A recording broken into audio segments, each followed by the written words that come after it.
So the new season of The Mandalorian has begun, and I thought this was a good opportunity as I need to talk about the first season. And before you ask, yes, I am up to date on season 2. I like it a lot so far, but if you want anything more than that, you gotta wait till the season wraps up when I can give my full thoughts on season 2. But for now, let's go back to a simpler time when we still had social lives and talk about The Mandalorian season 1.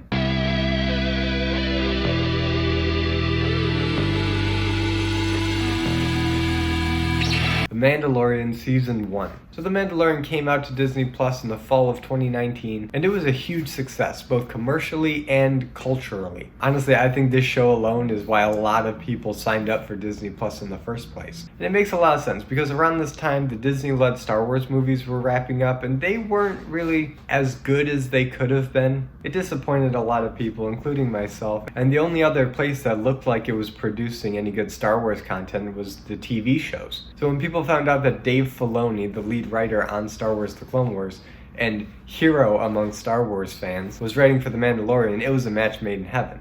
And on top of that, you got Jon Favreau, one of the founding fathers of the Marvel Cinematic Universe. People were hyped, and I'm happy to say that this show surpassed all of my expectations. And I think the reason this show succeeds is because it's an original story. It takes the Star Wars universe that we're familiar with, but it tells us a story of a side of the universe that we haven't really been exposed to that much, and that is the day-to-day life of a bounty hunter. So the story follows this Mandalorian that people call Mando, and is that a slur? I mean, the Mandalorian doesn't seem too thrilled about it when people said it in the first episode, but then people keep saying it over the season, and he seems to not mind so much. I don't know, I just find it weird. Everyone calls him Mando, and in today's politically correct world, I'm surprised that that hasn't sparked more conversation. I don't know, I'm just saying that if you walk into a Mos Eisley canteen and start calling the Mandalorian Mando, you're probably gonna get your head blown off. But regardless, Mando gets hired to pick up a bounty on a 50-year-old specimen to deliver to an old Imperial warlord. But then he gets conflicted when he realizes that this 50-year-old specimen is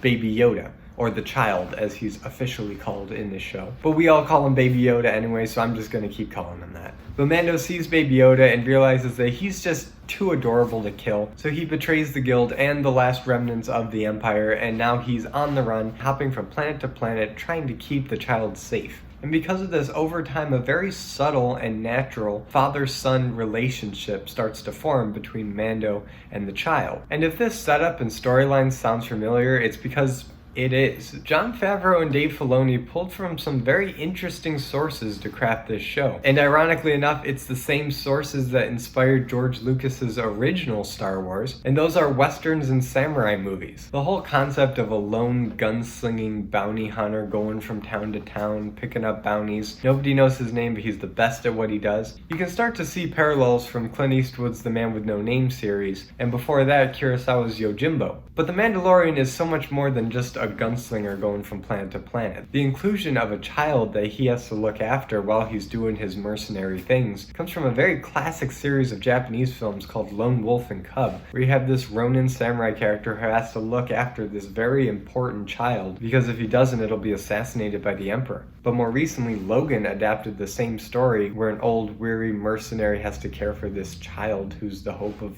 the future. And if that wasn't enough, there's an episode about halfway in the season called Sanctuary, which I do like, but if I'm being nitpicky, this is my least favorite episode of the bunch. It's just a lot slower than the other episodes, and the storyline, like I'm about to say, is very familiar. And that's because the story is lifted straight from the Magnificent Seven, and before that, Seven Samurai. It's a classic story where you have a village that doesn't know how to fight, they're being attacked by bandits, some mercenaries arrive and they help the village learn how to fight and stand up for themselves and drive out the bandits. But even though the storylines are pretty traditional, it does work to the show's advantage because it lulls you into this sense of familiarity and comfort that not only feels familiar as Star Wars, like I said, George Lucas pulled from these same sources of inspiration when he crafted his movies, but it's because we've seen the bones of these stories play out time and time again in different adaptations. But this show would be nothing if it didn't have some great casting and great performances, and this show definitely has that. You've got Pedro Pascal as the Mandalorian, and he does such a great job in this show. He really makes this role his own,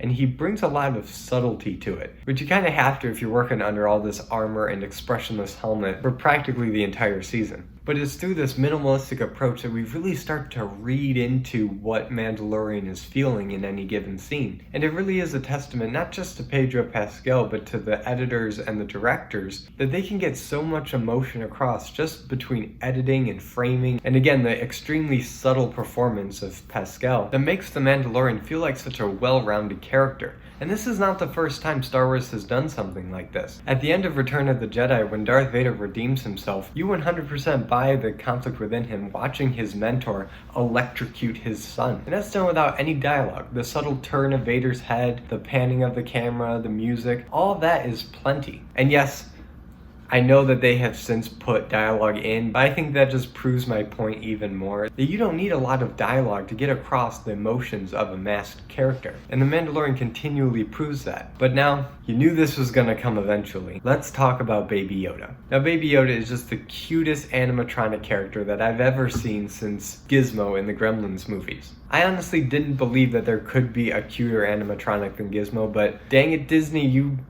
really tried.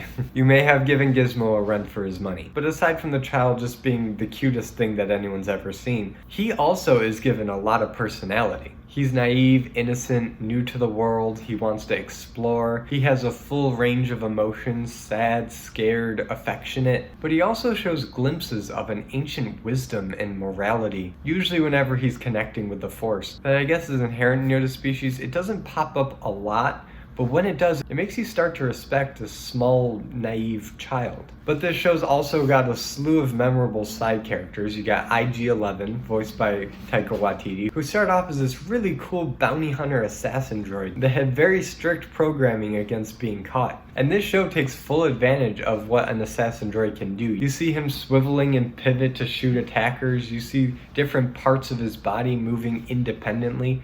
Because, again, he's a droid, he has full control of his body, so why wouldn't he? But at the same time, later in the season when he gets reprogrammed into a nurse droid, there's a really sweet earnestness to his character, that he really will do anything to protect this child, even to the point of self-sacrifice. But we've also got not one, but two really interesting mentor figures in this show. You got Grief Karga, played by Carl Weathers, and I don't know if he's the head of the Bounty Hunter Guild, but he's definitely Mando's contact to the guild, and he's basically there to make sure that the rules are followed, that all the bounty hunters stay in line, and when Mando breaks the rules by keeping Baby Yoda, it really puts the two of them at odds. And I just gotta say, I like Carl Weathers as an actor. I don't think there's a single performance of his that I've seen that hasn't impressed me, or at the very least entertained me. He just has such a charm and charisma about him, and I'm still upset that he died in Rocky IV. But anyway, while Karga is on the side of order and law and rule of the guild, Mando also comes across another mentor figure in the form of Queel,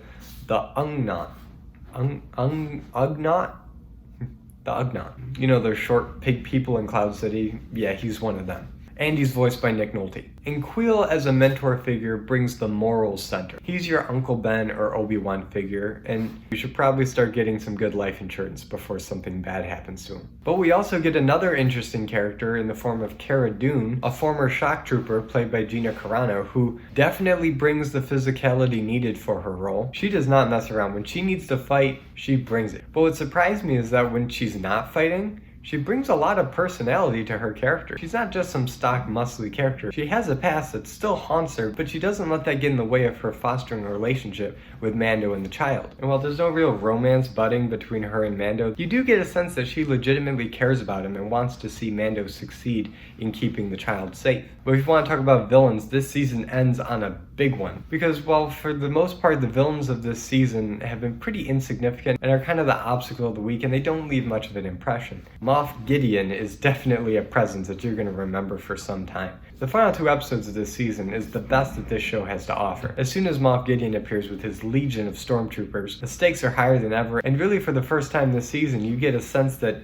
Mando may not survive this. But of course they do survive, and Gideon's defeated, but not killed. And at the end we realize that Gideon is the current owner of the Darksaber, which in 1 second elevates Gideon's status as being pretty memorable and intense to the most memorable thing from this whole show, aside from Baby Yoda, of course. That's about it as far as The Mandalorian Season 1. It is such a refreshing show. For the first time in live action, it feels like Disney is trying to expand Star Wars lore beyond just the Skywalkers and the Jedi. This is a truly original, fresh take on the Star Wars mythos, and explores something that we haven't seen before, bounty hunters. Something that fans have been dying to see for decades. You remember seeing that lineup of bounty hunters in Empire Strikes Back? Who wouldn't want to see a show with those characters hunting down people for money? I would, and now we have it with this show. So thank you guys for watching this video. If you liked it, be sure to give it a like and subscribe for more content, and hit the notification bell to be notified every time I upload a video. And comment below, what is your favorite episode of The Mandalorian Season 1? And as always, I'm Colby. This is my nerdy talk, and I'll see you in the next video.